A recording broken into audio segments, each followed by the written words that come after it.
Allahumma sholli ala Sayyidina Muhammad wa ala ali Sayyidina Muhammad. Marilah kita simak bersama-sama ceramah dari Abah Guru Sekumpul Syekh Kiai Haji Muhammad Jaini bin Abdul Ghani Al-Banjari. Selamat menyimak, semoga bermanfaat. Imam Ghazali mengatakan dalam ini kitab, orang-orang yang udah banyak hatinya itu mencinta Allah dan banyak mengingat Allah,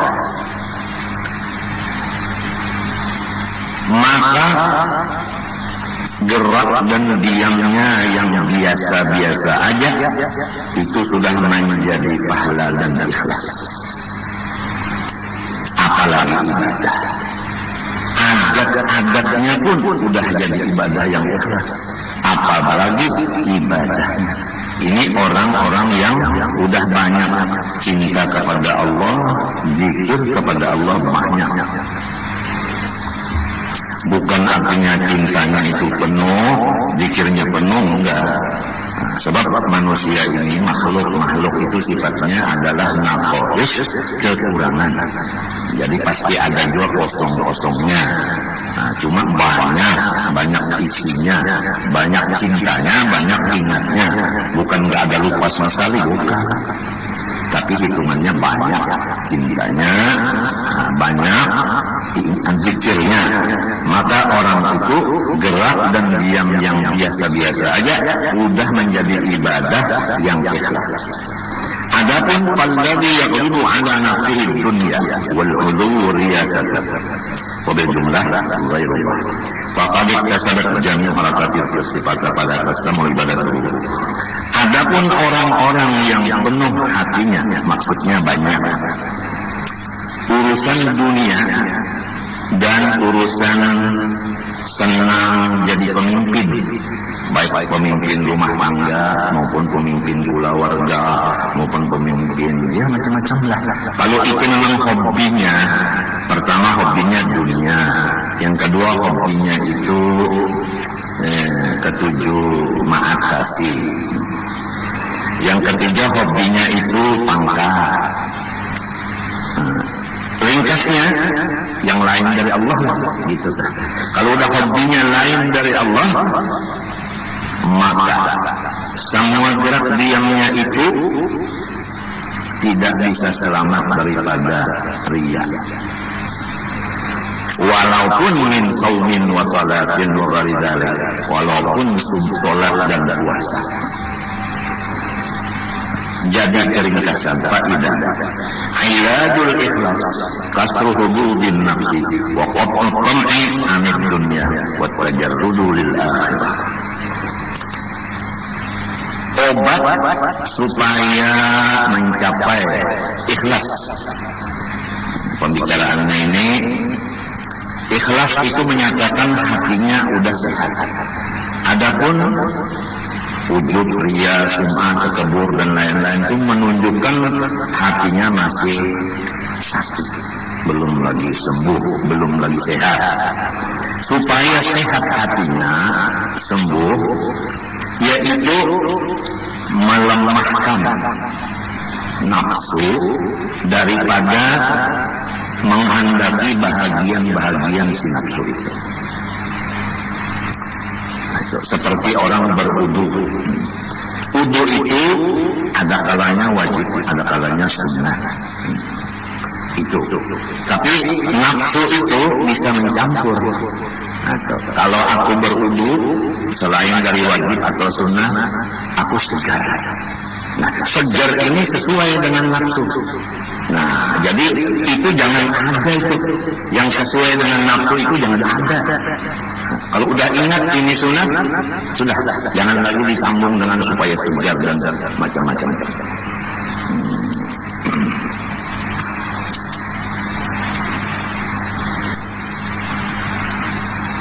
Nomor 2, memutuskan harapan dari dunia. Jadi selama manusia masih mengharapkan makhluk, maka keikhlasan jauh dicapainya. Oleh sebab itu, almarhum Guru Haji Seman Mulia berkata kepada muridnya pada pengajian hari Sabtu pagi, bahasa Banjar, galuh-galuh ingatakan jangan berpinggut disuruh bantuan guru. Jadi kita ini jangan berharap kepada makhluk, yang kita harap Allah. Jangan kita berpegang kepada makhluk, yang kita pegang Allah. Dalam sifat 20 udah kita baca, kita dengar bersama-sama. Tinggal lagi taufik mudah-mudahan.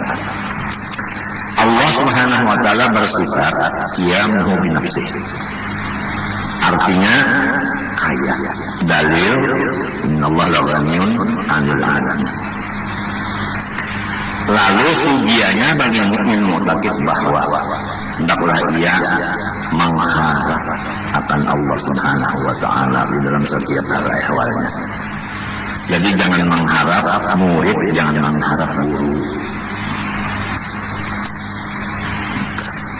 Guru mengharap Allah, murid mengharap Allah. Sama-sama. Itulah ujar arwah Guru Seman almarhum, jangan berpinggut di surban tuan guru. Dalam kitab kita lagi bahwasanya Tuhan bersifat hayat, dalilnya wa tawakkal 'alal hayyil ladzi la yamut. Sugianya bagi mukmin muttaqin bahwa ia menyerahkan dirinya kepada Allah, jangan menyerahkan kepada makhluk.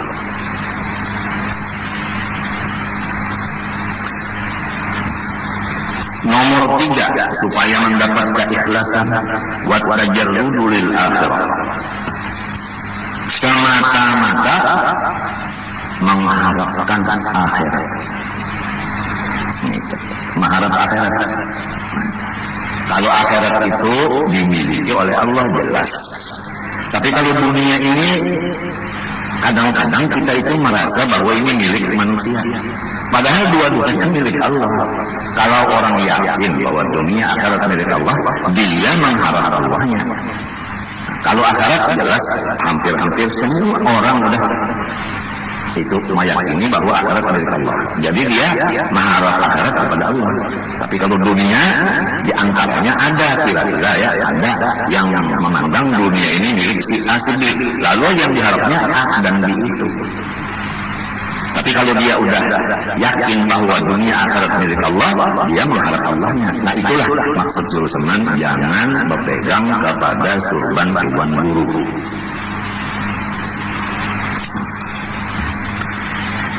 Di dalam etikat kita Ahlussunnah wal Jamaah pula bahwa yang tidak ada punya dosa atau kasus hanya Rasul dan malaikat.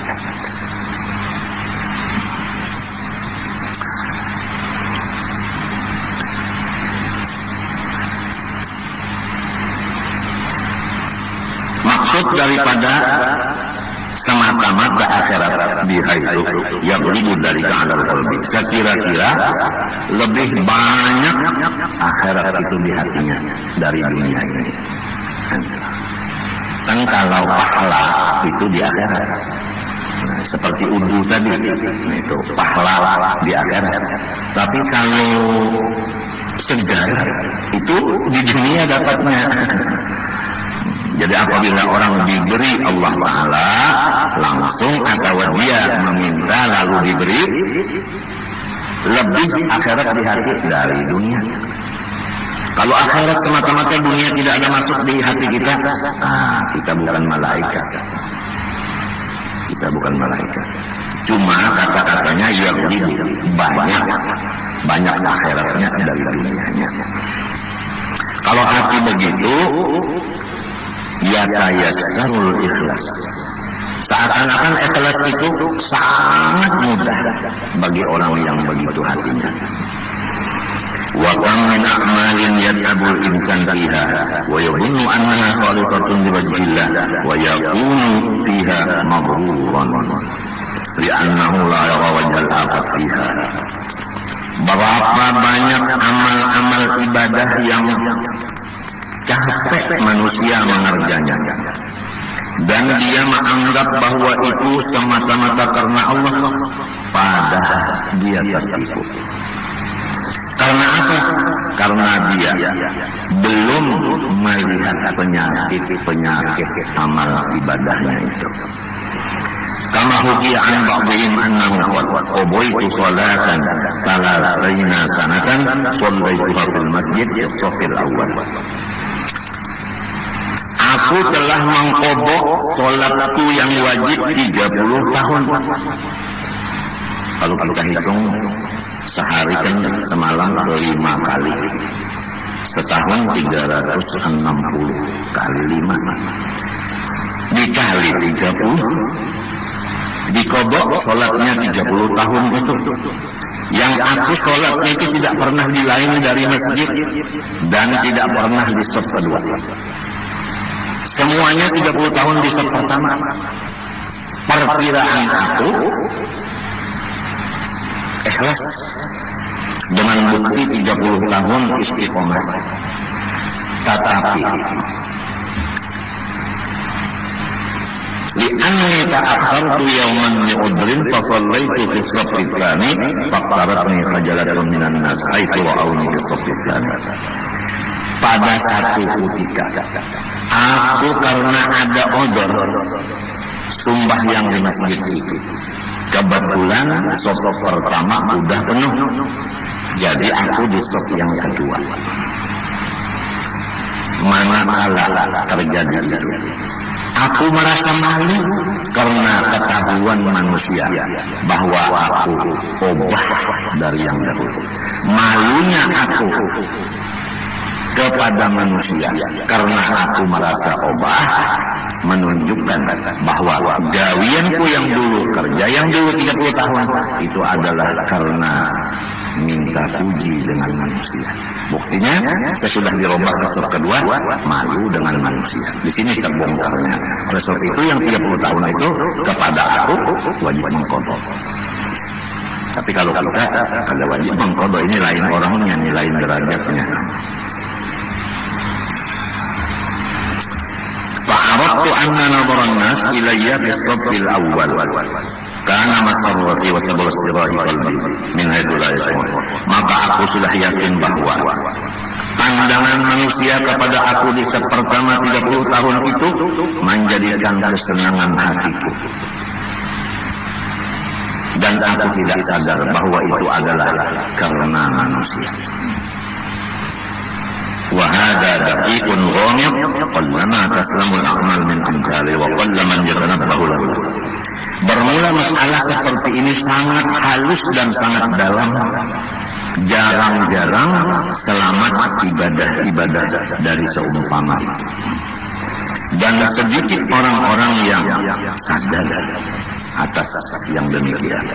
Illa man wafaqahu Allah Ta'ala, kecuali orang yang ditolong oleh Allah. Jadi jalannya sebagaimana perkataan Guru Bangil, manadah, minta kepada Allah supaya diberi Allah Ta'ala taufik dan hidayah. Wal ghafilun anhu yarawna hasanatihim kullaha fil akhirah sayyi'ah. Adapun orang-orang yang melupakan tentang masalah keikhlasan dalam ibadah, nanti dia di akhirat jelas menyatakan, melihat dengan mata kepalanya bahwa semua ibadahnya itu dosa. Wa hum muradun bi qoulihi ta'ala, itulah yang dimaksud dengan firman Allah, wa badalahum min Allah ma lam yakunu yahtasibun wa badalahum sayyi'atu ma kasabu. Nampaklah bagi mereka dari Allah sesuatu yang tidak dikira-kira mereka. Nampaklah bagi mereka akan kerjaan-kerjaan yang dulu di dunia dianggap baik, sekali di akhirat itu adalah dosa. Wa biqaulihi ta'ala qul hal nunabbi'ukum bil akhsarina a'mala alladhina dhalla sa'yuhum fil hayatid dunya wa yahsabuna annahum yuhsinuna sun'a. Firman Allah Ta'ala lagi, hai Nabi Muhammad, sampaikan, hendaklah kami jelaskan dengan orang-orang yang rugi di dalam dalam amal ibadahnya ialah mereka-mereka yang telah sesat pekerjaannya di dunia terhati. Mereka mengira bahwa itu adalah bagus. Artinya dianggap ibadah padahal isinya maksiat, yaitu kada ikhlas. Wa asaddul khalqi ta'arruban bihadhil fitnah al-ulama. Coba ini diperhatikan, bermula yang paling berat daripada makhluk mencapai derajat ikhlas adalah ulama zahir, bukan ulama tasawuf, bukan. Karena tasawuf membicarakan masalah ikhlas, kalau yang bukan tasawuf lain bicaranya. Fa'innal ba'ita lil aktarin ala nasri ilmi laddatul istila wal farah bil istisba' wal istisar bil hamd wal thana. Karena bahwasanya dorongan bagi kebanyakan orang yang menyebarkan ilmu, kebanyakan dorongan orang yang menyebarkan ilmu, pertama enak hatinya karena dia di bangku guru, bukan di bangku murid. Kan satu kelainan, bangku guru dengan bangku murid itu ada kelainan. Nah, dia legat duduk di bangku guru, artinya legat menggurui kepada orang. Nah, oleh sebab itu guru-guru kita berpesan, hendaklah membaca kitab supaya selamat. Kalau kita membaca kitab, berarti kita sama-sama menjadi pendengar bagi yang menulis kitab itu. Tapi kalau tidak memakai kitab, kemungkinan merasa kita menggurui orang. Nah, oleh sebab itu pesan guru-guru itu baca kitab, begitulah. Nomor dua, kebanyakannya dorongan orang yang menyebarkan ilmu selain daripada senang menjadi terkeatas tadi, yaitu gembira dengan pengikutnya atau muridnya.